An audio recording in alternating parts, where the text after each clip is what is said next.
এমন এক যুগে এসে বসবাস করতেছি যেন এই যুগে মেয়ের বাবা হওয়া মনে হয় একটা লজ্জার বিষয়। চলেন কথা না বাড়ে আগে ভিডিওটা দেখে আসি, পরে আলোচনা করি।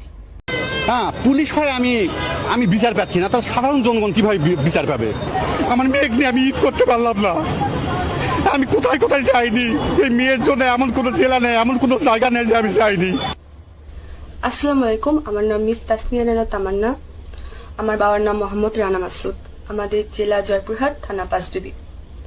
তো আমি ওখানে থাকতে আমি হিলিতে ছিলাম। হিলিতে থাকতে আমি Ferdous Ali Khan model school and কলেজে পড়তাম। ওখানে একটা ছেলের সাথে আমার সম্পর্ক হয়।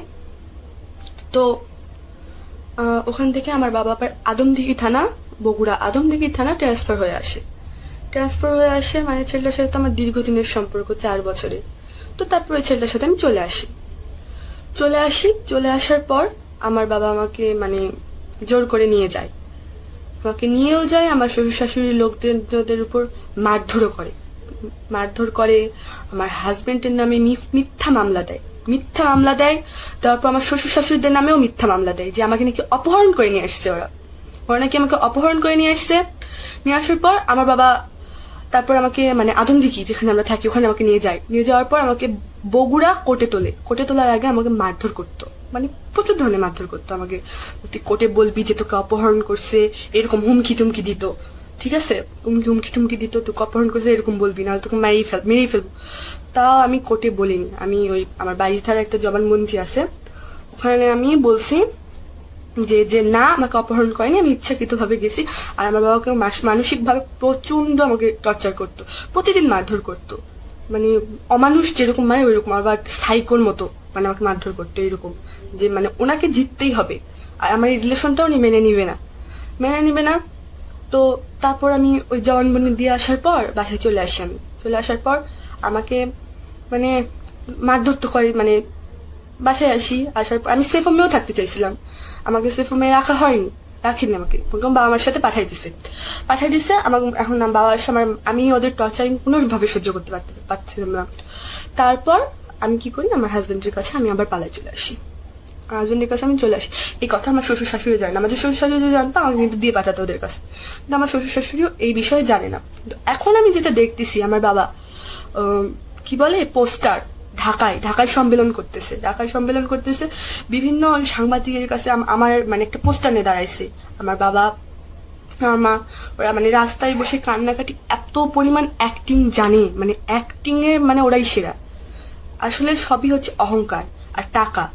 ওরা মানে টাকা দিয়ে যাকে পাচ্ছে তাকেই নিয়েছে। আসলে আমার শ্বশুর শাশুড়ি মধ্যবিত্ত, এটা ওদের সবচেয়ে বড় প্রবলেম। মানে আমরা এত এরকম হাই লেভেলের এরকম, আর আমার মেয়ে ওই ঘরে গেছে এরকম। তো আমি তো মানে রিলেশন ছিল, এখন তো আমি যাব না। আমি বিয়ে হয়ে গেছে, সবকিছু হয়ে গেছে, আমি কি হয়ে যাবো? আমি আমার হাজবেন্ডের কাছেই থাকবো। তো আর কি বলার, আমার হাজবেন্ডকে জেল খাটানোর জন্য মার খাওয়ার মানে পুলিশের হাতে মার খিলে নিবে। র্যাবও পাঠাইছিল আমার শ্বশুর বাড়ির লোকজনদের বাড়ির সাথে, র্যাব পাঠাইছে, পুলিশ পাঠাইছে, গুন্ডা পাঠাইছে, টাকা দিয়ে গুন্ডা কি কিনবে কিচ্ছু পাঠাইছে না আমার ফ্যামিলি মানুষদের। এইরকম জঘন্য মানে শত্রুরাও এরকম করে না যেরকম ওরা করতেছে। মানে একটা শত্রুও এরকম করে না ওরা যেরকম করতেছে।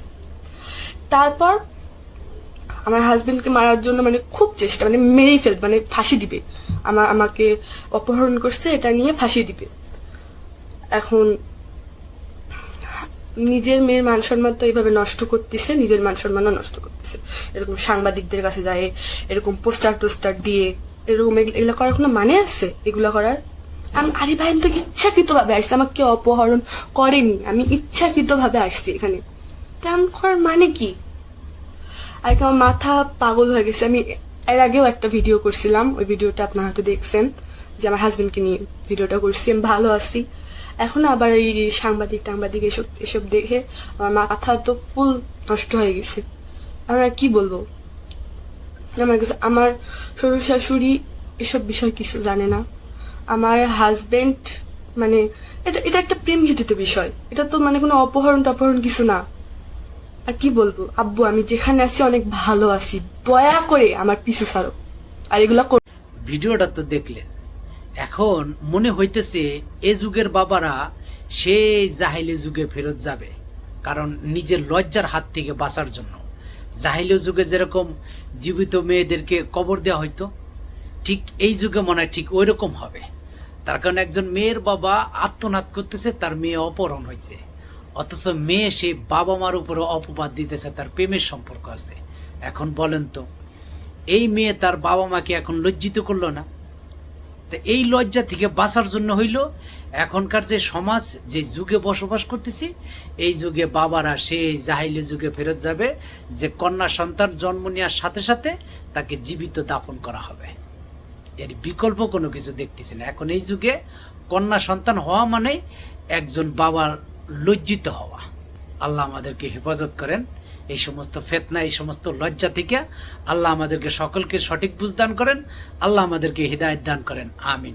ভিডিওটা আপনাদের মূল্যবান মতামত দিবেন এবং ভিডিওটা শেয়ার করার অনুরোধ থাকলো।